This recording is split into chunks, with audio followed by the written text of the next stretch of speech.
So in this video, we're going to take a look at how to rationalize the denominator in simple cases. So first of all, what on earth does this mean? Well, in all of these examples, notice that the square root is on the denominator of the fraction.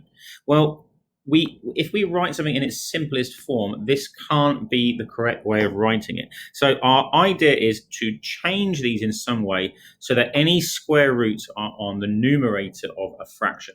So there's a simple technique. Let me just teach you this. So let's take that first one, okay? 2 over root 2. Now, what we're going to do is we're going to multiply it by 1, but we're going to write 1 in a very clever way, because if I multiply by 1, it just keeps it the same. I'm not changing this in any way. But the way in which I'm going to write it is root 2 over root 2. Now, you should know that anything divided by itself is always 1. So there's no problem here with writing root 2 over root 2 as an equivalent to 1.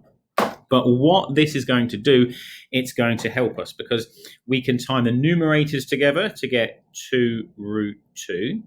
And we can multiply the denominators together. Well, root 2 times root 2, of course, is 2. So we have already managed to rationalize the denominator. It's now look on the top. We can simplify. 2 divided by 2 is 1. So this is just a square root of 2. Let's just try another one of these. Let's take a look at this one here, 15. So 49 over root 7. Well, we're going to use this same technique again. We're going to multiply this by root 7 over root 7. So whatever that number there is in the denominator, that's what we're multiplying by top and bottom. So this will give us 49 root 7 on the numerator, and on the denominator, we're going to have a 7. This can be simplified further. 49 divided by 7 is 7. So this is 7 root 7. Okay, we'll do one more of these and then we'll go into some further examples. So let's take a look at 16. So clearly we're going to do 63 over the root of 21 multiplied by root 21 over root 21. This is going to be 63 root 21 over 21. Well, 63 divided by 21 is just 3. And we are finished because we can't reduce the 21 down any further with any square numbers.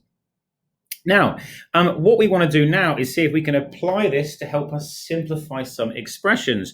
So let's start look with question 11 here. We've got a 60 over root 20, and we're going to aim to try to make this have a root 5 in it. And we're going to rationalize the denominator so it can be collected with that term there.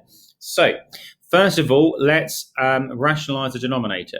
So we'll multiply this first thing by root 20 over root 20. If we do that, we're going to have 60 root 20 over 20 plus 3 root 5 still.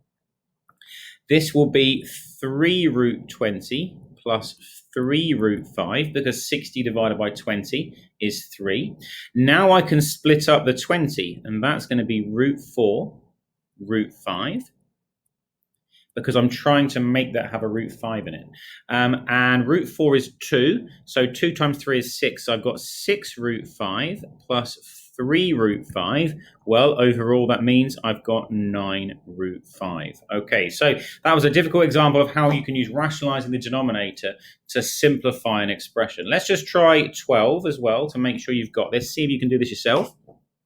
So this time I'll do it in a different order, just so you can see there are different techniques that you can use. I'll start by reducing the root 8. So let's just write this out on the side, shall we? Root 8 is root 4 root 2. So, of course, it's 2 root 2.